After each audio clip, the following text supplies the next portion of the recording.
दूसरे चरण के प्रचार के दौरान प्रधानमंत्री मोदी ने कांग्रेस पर बहुत बड़ा हमला बोला है। राजस्थान के बांसवाड़ा में जनसभा के दौरान पीएम मोदी ने कांग्रेस के मैनिफेस्टो पर निशाना साधा और कहा कि कांग्रेस अब वामपंथ की बेड़ियों में जकड़ गई है। पहले जब उनकी सरकार थी उन्होंने कहा था कि देश की संपत्ति पर पहला अधिकार मुसलमानों का। इसका मतलब ये संपत्ति इकट्ठी करके किसको बांटेंगे? जिनके ज्यादा बच्चे हैं उनको बांटेंगे। घुसपैठियों को बांटेंगे। क्या आपकी मेहनत की कमाई का पैसा घुसपैठियों को दिया जाएगा? आपको मंजूर है? ये कांग्रेस का मैनिफेस्टो कह रहा है कि वो माताओं बहनों का सोने का हिसाब करेंगे, उसकी जड़ती करेंगे, जानकारी लेंगे और फिर उस संपत्ति को बांट देंगे। कांग्रेस के मैनिफेस्टो पर पीएम मोदी ने जोरदार हमला बोला। पीएम मोदी ने कहा कि देश में अगर कांग्रेस की सरकार बनी तो सबकी संपत्ति का सर्वे होगा। कांग्रेस मां बहनों के गहनों की कीमत निकालेगी। कांग्रेस के लोग मंगलसूत्र भी नहीं बचने देंगे। आपकी संपत्ति घुसपैठियों में बांट देंगे। कि अगर कांग्रेस की सरकार बनेगी तो हर एक की प्रॉपर्टी का सर्वे किया जाएगा। हमारी बहनों के पास सोना कितना है उसकी जांच की जाएगी, उसका हिसाब लगाया जाएगा। हमारे आदिवासी परिवारों में चांदी होती है, सिल्वर कितना है उसका हिसाब लगाया जाएगा। सरकारी मुलाजिमों के पास कितना जगह है, क्या है, पैसे कहाँ है, नौकरी कहाँ है, उसकी जांच की जाएगी। प्रधानमंत्री नरेंद्र मोदी के बयान पर नेता प्रतिपक्ष तेजस्वी यादव ने आपत्ति जताई है। तेजस्वी यादव ने हाथ जोड़कर प्रधानमंत्री मोदी से मुद्दे पर बात करने का आग्रह किया है। तेजस्वी यादव ने कहा कि हार देखकर पीएम सांप्रदायिक बात कर रहे हैं, जरूरी मुद्दा छोड़कर हिंदू मुस्लिम और मंदिर मस्जिद कर रहे हैं। इस तरह की बातें हम तो पहले से कहते रहे, जैसे जैसे हार दिखता रहेगा उस हिसाब से ये लोग हिंदू मुस्लिम मंदिर मस्जिद की बात करें। इसलिए आप सब लोगों को समझना पड़ेगा कि इनकी उपलब्धि जीरो है, इसलिए ये फिर कम्युनल लाइन पे ये बातें कर रहे हैं, तो ये बहुत ही गलत बात है। असदुद्दीन ओवैसी ने भी पीएम मोदी के बयान पर आपत्ति जताई है। किशनगंज में चुनावी सभा के बाद असदुद्दीन ओवैसी ने कहा कि पीएम मोदी सीमांचल की जनता की तौहीन कर रहे हैं, मुसलमानों को घुसपैठिया बताकर उनका अपमान कर रहे हैं। साल से वो क्या सो रहे थे? हमेशा इसको घुसपैठी का इलाका करार देते हैं। तो इससे ये बात साफ जाहिर हो रही है कि वो एनपीआर एनआरसी के जरिए तकलीफ पहुंचाना चाहते हैं। और सीमांचल की जनता के लिए आपने एयरपोर्ट क्यों नहीं बनाया? वहां पर दुनिया वो एयरपोर्ट नहीं बनाते और सिर्फ घुसपैठी कह के बदनाम कर रहे सीमांचल। नेता प्रतिपक्ष तेजस्वी यादव ने पीएम मोदी से मुद्दे पर बात करने की चुनौती दी है। तेजस्वी यादव ने कहा कि पीएम महंगाई, बेरोजगारी, गरीबी और किसान के मुद्दों पर बात क्यों नहीं कर रहे हैं। बेरोजगारी, महंगाई, गरीबी, पलायन, बिहार के लिए विशेष राज्य का दर्जा, विशेष पैकेज, किसान की बात करें प्रधानमंत्री जी, मजदूर की बात करें प्रधानमंत्री जी। ये अग्निवीर योजना क्या है, इसको क्यों नहीं खत्म कर रहे? इससे देश का भला होने वाला नहीं है। प्रधानमंत्री जी जो बातें कह रहे हैं, बिहार की जनता, देश की जनता सुनना चाहती है कि प्रधानमंत्री हमारा गरीबी कैसे खत्म करेगा, बेरोजगारी कैसे खत्म करेगा, महंगाई कैसे खत्म करेगा, रोजगार कैसे उपलब्ध कराएगा। सीएम नीतीश कुमार के बच्चों की संख्या वाले बयान पर तेजस्वी यादव ने पलटवार किया। कहा कि मुख्यमंत्री खुद नहीं बोलते हैं, उनसे बुलवाया जाता है, जिसका खुलासा वो अपनी किताब में जरूर करेंगे। आजकल वो नहीं बोलना चाहते हैं, ना बोल रहे हैं, उनसे कोई बुलवा रहा है। कौन लोग हैं बुलवाने वाले? लोग बोलते रहते, कौन लोग हैं? लेकिन जो बुलवाने वाले लोग हैं, जब किताब लिखेंगे तो उसमें जिक्र करेंगे। इस तरह की बयान जो है, जो लोग मुख्यमंत्री जी से बुलवा रहे हैं, पहले सब देख दाख करके बोलना चाहिए। ये कोई मुद्दा नहीं, मुद्दे की बात होनी चाहिए, बिहार की तरक्की की बात होनी चाहिए, विकास की बात होनी चाहिए। रांची में हुए हंगामा को लेकर इंडी गठबंधन पर बिहार जेडीयू अध्यक्ष उमेश कुशवाहा ने हमला बोला है। उन्होंने कहा कि ये लोग चुनाव लड़ने से पहले ही हार चुके हैं। नई बात नहीं, तो आपसी कलह जो देख रहे हैं ना, चुनाव लड़ने से पहले ही उसने चुनाव हार चुका है। इंडिया गठबंधन का पतन हो चुका है। इंडिया गठबंधन सबका, समझे कोई आने वाला नहीं है, बस लहर चल रही है एनडीए का। महागठबंधन की रांची रैली में हुए हंगामे को लेकर सांसद चिराग पासवान ने महागठबंधन पर जमकर हमला बोला। कहा कि गठबंधन में सब ठीक नहीं है। ये वो अप्रत्यक्ष झड़प है जो लंबे समय से इस गठबंधन के बीच चल रही है। प्रत्यक्ष रूप से वो कल वहां पर दिखाई दी, पर ये सहजता जो किसी भी गठबंधन में होनी चाहिए, कम से कम वो इंडिया अलायंस में नहीं है। लेवल प्लेइंग ही चल रहा है भाई, लेवल प्लेइंग ही चल रहा है। ऐसे में ये और इनके घटक दल खाता तक खोल लें, ये भी बहुत बड़ी उपलब्धि इन लोग के लिए होगी। और रांची से आपको बड़ी खबर बता दें, उर्गुलान रैली के खिलाफ मामला दर्ज किया गया है। कोतवाली और धुर्वा थाने में मामला दर्ज हुआ है। आचार संहिता के उल्लंघन का आरोप लगाया गया है। बिना अनुमति पोस्टर लगाने पर एफआईआर दर्ज की गई है। आपको बता दें, धुर्वा थाने में मारपीट को लेकर के भी एक एफआईआर दर्ज कराई गई। मारपीट में दोनों पक्ष ने अपनी बातों को रखते हुए एफआईआर दर्ज करवाई है, जिसमें 10 से ज्यादा अज्ञात लोगों पर मामला दर्ज किया गया है। लोकसभा चुनाव को लेकर बिहार दौरे पर आए एआईएमआईएम प्रमुख ने किशनगंज में उम्मीदवार अख्तरुल इमान के पक्ष में जनसभा की और इस दौरान असदुद्दीन ओवैसी ने तेजस्वी यादव पर जबरदस्त हमला बोला। उन्होंने कहा कि तेजस्वी यादव एमवाई समीकरण की बात करते हैं, लेकिन कितने मुसलमानों को उन्होंने टिकट दिया, ये भी बताएं। क्या मामला है? एमवाई कहते हैं मुस्लिम यादव। उन्हीं का सेंसस क्या कहता है कि बिहार में मुसलमान 17% है और यादव हमारे करीब 14-15% के करीब है। 22 उम्मीदवारों के नामों का ऐलान राजद ने किया। कितने मुसलमानों को दिया? 2 को दिया। कितने हमारे यादव भाइयों को दिया? 8 को दिया।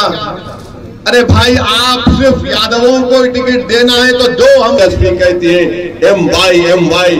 अरे जहां पर ताकत का मामला आता है आप ताकतवर नहीं बनाना चाहते। सीमांचल के कद्दावर नेता पूर्व राज्यसभा सांसद अहमद अशफाक करीम ने जब से पाला बदला है तब से उनके सुर बदले हुए नजर आ रहे हैं। अशफाक करीम ने एक बार फिर से नीतीश कुमार की तारीफ में कसीदे पढ़े और आरजेडी पर जमकर हमला बोला।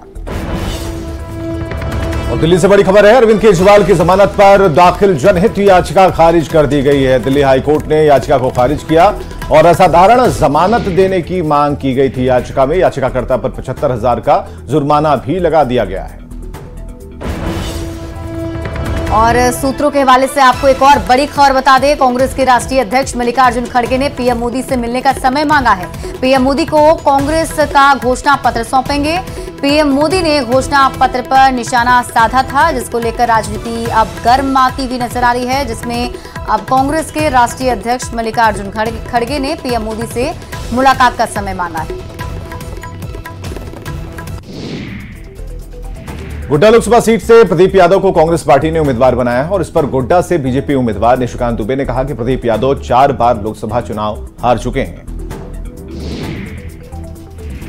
निशिकांत दुबे ने कहा कि कांग्रेस पार्टी हड़बड़ाहट में है और एक महिला का टिकट काटकर रेप के कथित आरोपी को उम्मीदवार बनाया है। उन्होंने कहा कि जीत में अब केवल मार्जिन की ही बात होगी। क्या है कि जब उम्मीदवार एक सक्षम उम्मीदवार हो तो उसके खिलाफ आप प्रचार कर सकते हैं। इनके ऊपर बलात्कार का आरोप है, आज भी उनकी दुमका कोर्ट में पेशी हुई है। कोर्ट में मामला चल रहा है, इसीलिए क्या होगा वो कोर्ट ही फैसला करेगी। लेकिन आरोप क्या है? बलात्कार का आरोप। तो जो आदमी पल पल पर झूठ बोलता हो, महिलाओं का मान सम्मान नहीं हो, आप उसके खिलाफ क्या प्रचार करेंगे? दूसरी बात यह है कि कांग्रेस पूरी पार्टी जो है हड़बड़ाहट में है, बौखलाहट में है। राष्ट्रीय पार्टी होने के नाते एक महिला का टिकट काट के एक बलात्कार के आरोपी जो है कैंडिडेट को उसने उम्मीदवार बना दिया, क्योंकि गोड्डा में कोई भी जीत पाने की स्थिति में नहीं है। गोड्डा की लड़ाई जीत हार की है ही नहीं। गोड्डा की लड़ाई मोदी जी के कारण जो है वो मार्जिन की है। रांची से लोकसभा के रण में यशस्विनी सहाय को उतारकर कांग्रेस ने युवा चेहरे पर दांव खेला। सुबोधकांत सहाय की बेटी यशस्विनी उर्फ गौरी हाथ में गीता लेकर चुनाव प्रचार में निकली हैं। मेरा एक विजन है, वो है इस राजधानी का डेवलपमेंट करना बहुत ज़रूरी है। बिकॉज रांची एक राजधानी है और वो राजधानी जैसा अब रिफ्लेक्ट होना बहुत ज़रूरी है। बाकी के अगर राज्यों की राजधानी को देखते हैं तो they are all still looking like a capital city. Ranchi में जो कमियां रह गई हैं उस पर काम करना, रांची के लोगों की परेशानियों को दूर करना, उनकी परिस्थितियों को समझना और उनके जो चैलेंजेस हैं उसको हम कैसे और सुधार ला सकते हैं। गोड्डा लोकसभा सीट से टिकट कटने के बाद दीपिका पांडे सिंह की प्रतिक्रिया सामने आई है। उन्होंने कहा कि मन का हो तो अच्छा, मन का ना हो तो और अच्छा। उन्होंने केंद्रीय नेतृत्व के निर्णय का सम्मान किया है। साथ ही कहा कि ऐसे कई टिकट राहुल गांधी के लिए कुर्बान हैं। दीपिका पांडे सिंह से बात की हमारे सहयोगी अविनाश ने। ये कह दिया कि मन का हो तो अच्छा और ना हो तो बहुत ही अच्छा। मैं यही कहना चाहती हूँ कि जो 4-5 दिन का समय मुझे मिला था और जिस तरीके से मैं गोड्डा में सभी लोगों से मिली, लोगों ने मुझे 4-5 दिन के लिए तो विनर ही मान के रखा था। तो मैं उनको थैंकफुल हूँ। और जहाँ तक टिकट कटने की बात है, आप जानते हैं कि मैं पार्टी की समर्पित सिपाही हूँ। पार्टी का जो भी निर्णय होगा, जो भी निर्णय हुआ है, वो मुझे सहमत है। कांग्रेस ने गोड्डा लोकसभा सीट से दीपिका पांडे का टिकट काटकर प्रदीप यादव को उम्मीदवार बनाया है। बीजेपी से रांची के विधायक सीपी सिंह ने इसे लेकर कांग्रेस पर तंज कसा है। उन्होंने कहा कि कांग्रेस महिलाओं के साथ हमेशा से अन्याय करती है। इधर कांग्रेस के महासचिव राकेश सिन्हा ने पलटवार करते हुए कहा कि महिला विरोधी कौन है, पूरा देश दिख रहा है। देखिए, कांग्रेस पार्टी में शुरू से ही पुरुषों का ज्यादा चलता है। महिलाओं की बात तो करते हैं, लेकिन महिलाओं के साथ अन्याय हमेशा करते हैं। और यही कारण है कि दीपिका पांडे सिंह जी को टिकट देकर गोड्डा से और फिर वापस ले लिया। कि किसके खिलाफ देश की महिलाएं, देश की बेटियां धरना देती हैं, वो है भारतीय जनता पार्टी। तो चूंकि ये महंगाई पे कुछ बोल नहीं सकते, बेरोजगारी पे कुछ बोल नहीं सकते, तो जब वो कुछ बोल नहीं सकते तो क्या बोलेंगे? तो कांग्रेस के ऊपर कभी महिला विरोधी होने का आरोप लगाएंगे, तो कभी कुछ और आरोप लगाएंगे। गोड्डा में कांग्रेस की ओर से उम्मीदवार बदला गया है और धनबाद में कांग्रेस उम्मीदवार अनुपमा सिंह का विरोध हो रहा है। इस पर कोडरमा से बीजेपी प्रत्याशी अन्नपूर्णा देवी ने चुटकी ली है। उन्होंने कहा कि कांग्रेस में घर में ही इतना कला है कि ये कुछ तय ही नहीं कर पा रहे कि टिकट किसे दिया जाए। ये इतना कला है कि वो तय ही नहीं कर पा रहे हैं। तो ये इसलिए कहीं ना कहीं ये लगता है कि इस तरह के चीजों से ये दिख रहा है कि चूंकि सर फुटबॉल उनके घर में भी है और वही चीज इनके एनडी अलायंस में भी है, कहीं भी स्पष्ट नहीं है। चूंकि ये जानते हैं ये जमीन खो चुके हैं, कहीं भी इनका धरातल पर ये कहीं नहीं है। रांची के प्रभात तारा मैदान में हुई गुलान रैली में जेएमएम नेता बसंत सोरेन मंच पर नहीं दिखे। इसे लेकर बीजेपी ने जेएमएम पर निशाना साधा। बीजेपी प्रवक्ता प्रतुल शाहदेव ने कहा कि बसंत सोरेन की गैरहाजिरी दिखाती है सोरेन परिवार में सब कुछ ठीक नहीं है।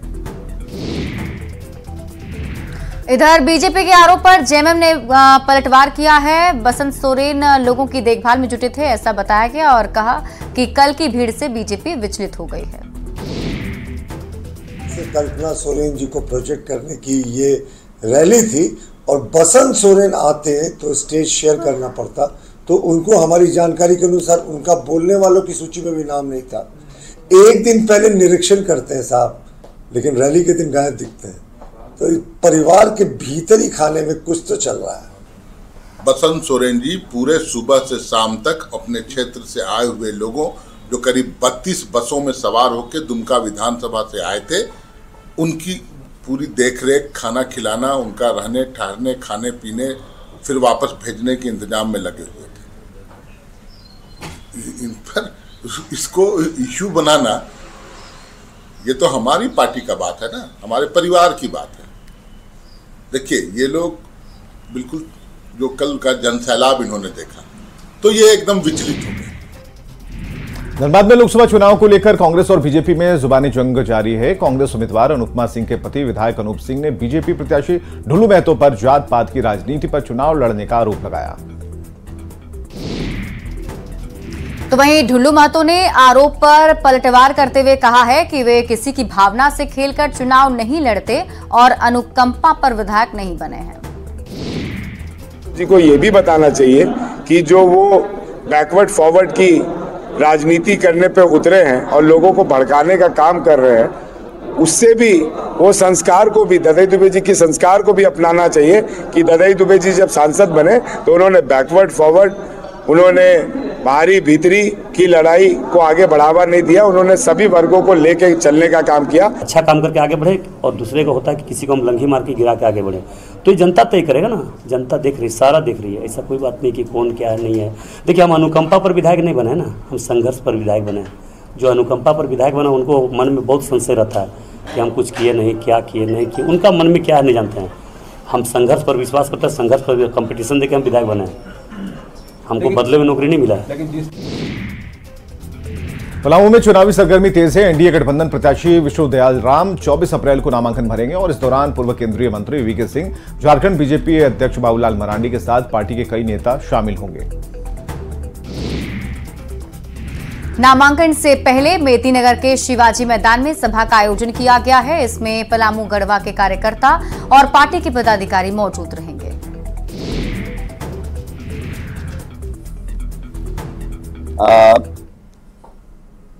हमने सभी को आमंत्रित किया है शिवाजी मैदान में आने के लिए, और जो नॉमिनेशन के लिए मुहूर्त है उस मुहूर्त में हम लोग जाएंगे 5 आदमियों के साथ और नॉमिनेशन पत्र दाखिल करेंगे। नॉमिनेशन के वक्त संघ को लेके भारतीय जनता पार्टी के कार्यकर्ता, समर्थक, वोटर सारे लोगों में उत्साह है और हम लोग जमीनी स्तर पे हर एक मंडल पे, शक्ति केंद्र पर, बूथ पे जाकर उसका तैयारी भी कर रहे हैं और बड़ी संख्या हम लोग नॉमिनेशन में भाग लेंगे। और स्वतः भी सबसे अच्छा विषय जो है कि स्वतः भी लोग बड़ी संख्या में नॉमिनेशन में भाग लेने आएंगे। कर्नाटक में कांग्रेस नेता की बेटी की हत्या का मामला तूल पकड़ता जा रहा। अब इसे मामले में बीजेपी के राष्ट्रीय अध्यक्ष जेपी नड्डा ने राज्य सरकार को टारगेट किया है। जेपी नड्डा ने इस मामले में राज्य सरकार के रवैये पर जहां सवाल उठाए, तो वहीं सिद्धारमैया सरकार पर मुस्लिम तुष्टीकरण का भी आरोप लगाया है। दिल्ली के गाजीपुर में कूड़े के पहाड़ में लगी आग को बुझाने की कोशिशें जारी हैं। करीब 16 घंटे पहले लगी आग पर अब तक काबू नहीं पाया गया है। दमकल की 10 से ज्यादा गाड़ियां आग बुझाने में जुटी हैं और आग से उठा धुआं कई किलोमीटर तक फैल गया है। जहां तक नजर जा रही हैं, सिर्फ और सिर्फ काले धुएं से लदा आसमान नजर आ रहा है। वहीं आसपास के इलाकों में फैले जहरीले धुएं से लोगों को सांस लेने में दिक्कतों का सामना करना पड़ रहा है।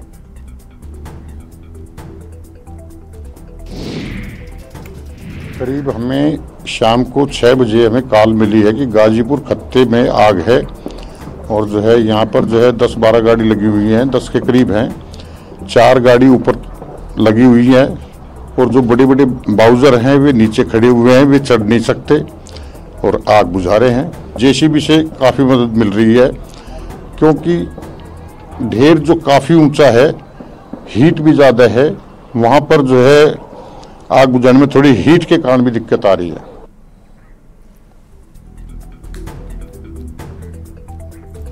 और यहाँ रुकेंगे एक छोटे से ब्रेक के लिए।